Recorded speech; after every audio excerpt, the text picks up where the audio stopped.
السلام علیکم dear students. پچھلی ویڈیو میں مولوی محمد آزاد کی حالات زندگی پہ ہم نے بات کی تھی، یعنی ان کے زندگی کے کچھ اہم پہلو پہ ہم نے بات کی تھی. آج کی ویڈیو میں ان کی جو نظم نگاری ہے، یا یہ کہا جائے کہ ان کا جو طرز تحریر ہے، جو ان کا لکھنے کا انداز تھا، ان کا جو لکھنے کا سلیقہ یا لکھنے کا جو طریقہ تھا، یا آج کی ویڈیو میں جو ہے ان کی ادبی خدمات پہ ہم روشنی ڈالیں گے.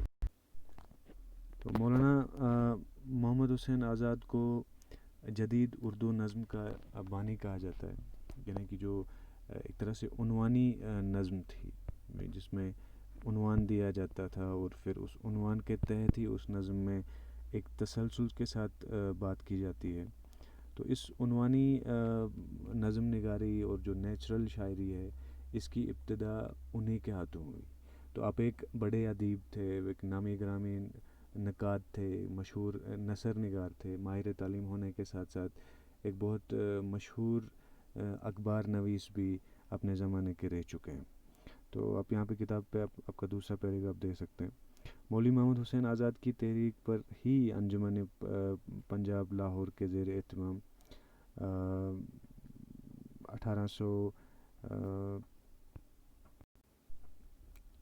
1874 میں ایک نئی طرح کے مشاعرے کی بنیاد رکھی گئی، جو ہر مہینے منعقد ہوتا تھا، یعنی اس کا انعقاد جو ہے وہ ہر مہینے ہوتا تھا. ان مشاعروں میں کیا ہوتا تھا، ان شاعروں کی محفل میں کیا ہوتا تھا کہ مختلف موضوعات پر نظمیں لکھوائی جاتی تھیں، اور اسی محفل میں، اسی انجمن کے تحت انگریزی کتابوں کی طرز پر بھی کتابیں لکھنے کا رواج شروع ہو گیا، یعنی کتابیں لکھے جانے لگی. تو آزاد کی ایک ایسی کتاب تھی نیرنگ خیال 1880. یہ بہت اہم کتاب ہے، بہت مشہور کتاب ہے. اسی طرح سے شب قدر، موسم زمستان، صبح امید، حب وطن وغیرہ اس طرز کی نظمیں ہیں جو کہ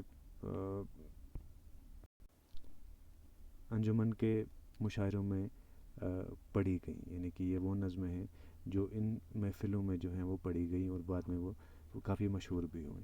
تو مولوی محمد حسین آزاد کی مشہور تصنیف، یعنی ان کی ایک مشہور ایک طرح سے کتاب جو ہے جس کا نام آب حیات ہے، تو اردو شاعری کی تاریخ میں، یعنی اردو شاعری کی ہسٹری میں یہ کتاب ایک سنگ میل کی حیثیت رکھتی ہے. تو سنگ میل کا مطلب ہے کہ ایک نشان راہ کی حیثیت رکھتی ہے، یعنی کہ بعد میں جو ہے یہ لوگوں کے لیے ایک راستہ دکھانے والی نظم کتاب تھی.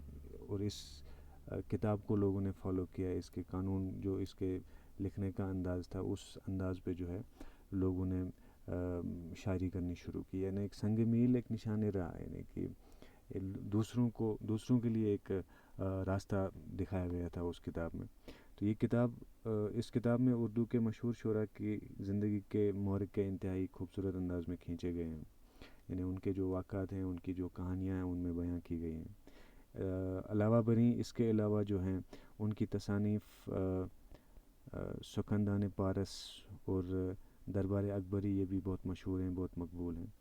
تو آزاد کو ان کی تعلیمی، تصنیفی اور سرکاری کارناموں کی وجہ سے بڑی قدر کی نگاہ سے دیکھا جاتا تھا. ان کی طرز تحریر کا جو جوہر تھا، یعنی ان کے لکھنے کا انداز کی جو سب سے خاصیت تھی، سب سے خاص بات تھی، وہ تھا الفاظ کا مناسب اور صحیح انتخاب. یعنی الفاظ کا بڑی خوبصورتی کے ساتھ وہ انتخاب کرتے تھے.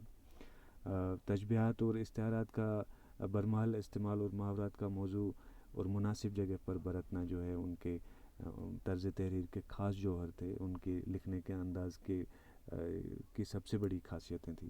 تو جس سے کیا ہوا کہ نثر میں دلچسپی اور دلکشی پیدا ہوتی تھی، یعنی اس کو خوبصورت بناتی تھی وہ، اس کے انداز کو، ان کے جو نثر نگاری تھی یا ان کی جو نظمیں وغیرہ تھیں. تو ان کی زبان بھی سادہ اور بہت بے تکلف تھی، جو پڑھنے والے کو اس طرح اپنی طرف کھینچتی ہے کہ پوری عبارت پڑھے بنا جو ہے ہم نہیں رہ پاتے.